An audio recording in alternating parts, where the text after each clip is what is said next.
Isang matagumpay na buy-bust operation ang ikinasa ng Manila Police District Drug Enforcement Unit o MPDDU sa Intramuros, Maynila noong madaling araw ng Hulyo 16 taong 2026. Dalawang suspek ang naaresto, kabilang si alias Mayor, 44 na taong gulang, at si alias Kay 52 taong gulang, habang kapwa may nauna ng kasong paglabag sa Republic Act 9165 ang dalawang suspek sa operasyon na isinagawa sa Murela Street, Ermita, Manila, na kumpiska ng mga autoridad ang isang sachet at 4 na plastic bags na naglalaman ng hinihinalang shabu na may kabuuang timbang na humigit kumulang 400 gramo, tinatayang nagkakahalaga ng mahigit 2,700,000 at 20,000 piso ang mga nakumpiskang ilegal na droga batay sa standard drug price.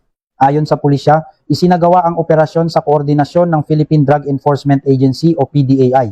Matapos ang pagkakaaresto, ipinaalam sa mga suspek ang dahilan ng kanilang pagdakip at ang kanilang mga karapatang naaayon sa batas. Kasalukuyang nakadetain ang dalawang suspek sa MPDDU Custodial Facility at nahaharap sa kasong paglabag sa Section 5 o Illegal Sale of Dangerous Drugs at Section 11 o Illegal Possession of Dangerous Drugs sa ilalim ng Republic Act 9165 o ang Comprehensive Dangerous Drugs Act of 2002. Samantala, isinailalim na sa forensic examination ang mga nakumpiskang ebidensya bilang bahagi ng patuloy na investigasyon. Mula dito sa Manila Police District, ako si Police Staff Sergeant Lionel Morpon, alagad ng batas, tagataguyod ng Balitang Pulis.